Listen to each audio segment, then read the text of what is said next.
আপন ভাগ্নে তার মামা বাড়িতে এসে তার মামা মামি এবং আপন ভাগ্নিকে প্রথমে রড মেরে হত্যা করে, তারপর গলা কেটে তাদেরকে খুন করে। চলুন বন্ধুরা, কেন এক আপন ভাগ্নে তার মামা বাড়িতে গিয়ে তার মামা মামিকে কেন হত্যা করলো, চলুন বন্ধুরা এই ভিডিওর মাধ্যমে আমরা সবাই মিলে জানি। বন্ধুরা, ঘটনাটি ঘটেছিল সিরাজগঞ্জের ছোট্ট একটি গ্রামে। যেদিন ঘটনাটি ঘটে সেদিন ছিল বুধবার 31শে জানুয়ারি। এখানে অভিযুক্ত ব্যক্তির নাম ছিল রাজীব ভৌমিক এবং নিহত ব্যক্তির নাম ছিল বিকাশ সরকার। এখানে রাজীব ভৌমিক বিকাশ সরকারের আপন ভাগ্নে। কয়েক বছর আগেই রাজীব ভৌমিকের বাবা মারা যান। রাজীব ভৌমিকের বাবা মারা যাওয়ার পর রাজীব ভৌমিক তার পরিবারের হাল ধরেন, কারণ রাজীব ভৌমিক অনেক গরিব ছিল। তারপর রাজীব ভৌমিক তার আপন মামার সঙ্গে একটা নতুন ব্যবসা শুরু করেন। সেই ব্যবসার জন্য রাজীব ভৌমিকের কাছে টাকা না থাকায় রাজীব ভৌমিক তার আপন মামা বিকাশ সরকারের কাছ থেকে 20 লাখ টাকা নেন। 20 লাখ টাকা নিয়ে তার সেই ব্যবসা শুরু করে। একসময় রাজীব ভৌমিক তার ব্যবসা সুন্দর করে গড়ে তোলার পর তার মামার পাওনা 20 লাখ টাকা সে ফিরিয়ে দেয়। সে ফিরিয়ে দেওয়ার পরেও বিকাশ সরকার রাজীব ভৌমিকের কাছ থেকে আরো 35 লাখ টাকা খুঁজতে থাকে। তখন রাজীব ভৌমিক কিছু বলেনি। তারপর বিকাশ সরকার তার বোন এবং আপন ভাগ্নেকে প্রতিদিন কল করে তাদেরকে জিজ্ঞাসা করে যে তার 35 লাখ টাকা কবে দিবে। সে প্রতিদিন কল করে তাদেরকে জ্বালা যন্ত্রণা দেয়। সর্বশেষ সেদিন বুধবার আবার বিকাশ সরকার তার বোন এবং ভাগ্নেকে কল করে তাদেরকে অনেক বকাঝকা করে যে তার টাকা কবে ফেরত দেবে। আরেকদিকে তার ভাগ্নে রাজীব কুমার তার মার নামে এজেন্সি থেকে টাকা নেওয়ার কারণে সে টাকাটা ফেরত দিতে না পারায় সে ওটা নিয়েও অনেক যন্ত্রণার মধ্যে রয়েছে। আর এদিক দিকে রয়েছে তার মামা। সে বলে যে তার মামাকে 20 লাখ টাকা দেওয়ার পরেও সে তার কাছে 35 লাখ টাকা খুঁজতে থাকে। সে অনেক বিরক্ত হয়ে গেছে তার মামার কাছ থেকে এই কথাটা শুনে, এবং তার মাও। তারপর রাজীব ভৌমিক সে তার মায়ের এজেন্সি টাকা এবং তার মামার টাকা জোগাড় করতে না পেরে সে তার মামাকে হত্যা করার জন্য পরিকল্পনা করতে লাগে। তার সেই পরিকল্পনা অনুযায়ী যেদিন ঘটনাটি ঘটে সেদিন ছিল শনিবার। সেদিন রাজীব ভৌমিক তার আপন মামা বিকাশ সরকারকে কল করে সে জানান যে সে বিকাশ সরকারকে তার বাকি টাকা ফিরিয়ে দেবে। সে কারণে সে বিকাশ সরকারকে বলেন সে তার বাড়িতে যাবে। তখন বিকাশ সরকার রাজীব ভৌমিককে বলেন যে তার বাড়িতে গিয়ে বসার জন্য। তারপর রাজীব ভৌমিক তার মামা বিকাশ সরকারের বাড়িতে গিয়ে বসেন। বাড়িতে গিয়ে যখন বসেন তখন তার মামি তাকে জিজ্ঞাসাবাদ করেন যে তার মামার টাকা কবে দেবে।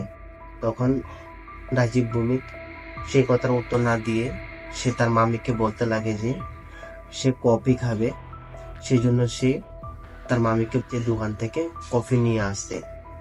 তখন তার মামার বাড়িতে তার মামি এবং তার আপন ভাগ্নে ছিল।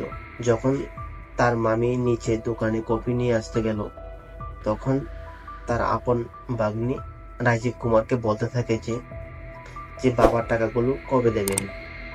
তখন রাজীব অনেক রেগে যায় এবং খেপে ওঠে। খেপে ওঠার পর সে একটা রডের সাহায্যে তার ভাগ্নিকে প্রথমে মাথায় আঘাত করে, তারপর তার ব্যাগ থেকে একটা ধারালো তার অস্ত্র বের করে তার ভাগ্নিকে হত্যা করে। হত্যা করার পর লুকিয়ে রাখে। যখন তার মামির নিচে দোকান থেকে কফি নিয়ে আসলো, কফি নিয়ে আসার পর তার আপন ভাগ্নে রাজীব কুমার তার মামির মাথায় আবার আঘাত করে। আঘাত করার কারণে সে মামিও সেখানে বেহুশ হয়ে যায় এবং তারপর সে তার মামির গলা কেটে সেখানে হত্যা করে। সে দুইজনকে হত্যা করার পর সে বাড়িতেই থেকে যায় যতক্ষণ না তার মামা আসছিল তার বাড়িতে। তারপর একসময় তার মামা বাড়িতে আসে।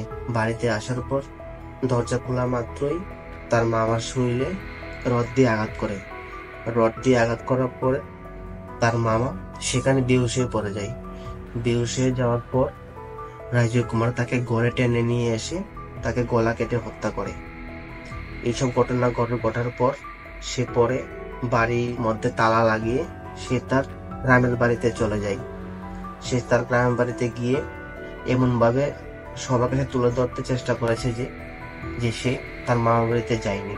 তারপর এই ঘটনা 2 দিন হওয়ার পর যখন তার আত্মীয় স্বজনরা তার মামা মামির বাড়িতে কল করার পর যখন তারা কল উঠাচ্ছে না, আরেক আপন ভাগ্নে রাজীব কুমারকে কল করে বলেন যে তার মামার বাড়িতে সে আজকে 2 দিন ধরে কল করছে কিন্তু কল উঠাচ্ছে না। তারপর সে আরেক আপন ভাগ্নে রাজীব কুমারকে সঙ্গে নিয়ে তার মামার বাড়িতে আসেন। মামার বাড়িতে আসার পর তারা দেখেন যে মামার বাড়িতে তালা মারা। তারপর তারা তালা দেখে তার মামিকে কল করেন। মামিকে কল করার পর তারা ঘরের বাইরে থেকে শুনতে পান যে ঘরের মধ্যে মোবাইল বাজছে কিন্তু কেউ কল রিসিভ করছে না। তারপর তার সে আরেক ভাগ্নে সন্দেহ করে পুলিশকে খবর দেয়। পুলিশ আসার পর সে তালা ভেঙে যখন ঘরের মধ্যে ঢুকে এই নৃশংস হত্যা দেখে পুলিশের মাথা ঘুরে যায়। তারপর পুলিশ সেই লাশগুলোকে উদ্ধার করে ময়নাতদন্তের জন্য মেডিকেল হসপিটালে পাঠিয়ে দেন এবং যে অস্ত্রগুলি দিয়ে তার মামা মামিকে হত্যা করেছিল রাজীব কুমার, সে অস্ত্রগুলি সেখানে পায়নি। সেই অস্ত্রগুলি রাজীব কুমার সে বাড়িতে যাওয়ার পথে একটা পুকুরে রডটা ফেলে দেয় এবং সেই অস্ত্রটাকে সে বাড়িতে নিয়ে আলমারির মধ্যে রেখে দেয়।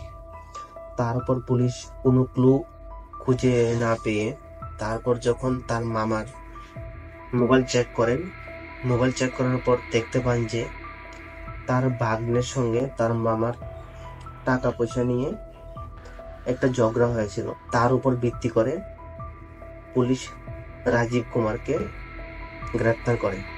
রাজীব কুমারকে গ্রেপ্তার করার পর পুলিশ যখন ভালো করে জিজ্ঞাসাবাদ করার পর রাজীব কুমার সেই সব সত্যি কথা পুলিশের কাছে বলে তার মামা কাছ থেকে সে ব্যবসার জন্য 20 লাখ টাকা নিয়েছিল, কিন্তু সে 20 লাখ টাকা ফিরে দেওয়ার পরেও সে তার আপন ভাগ্নের কাছে আরো 35 লাখ টাকা চাইছে। সেই কারণে সে টাকা পয়সা জোগাড় করতে না পেরে সেই পরিকল্পনা করে তাদেরকে হত্যা করে।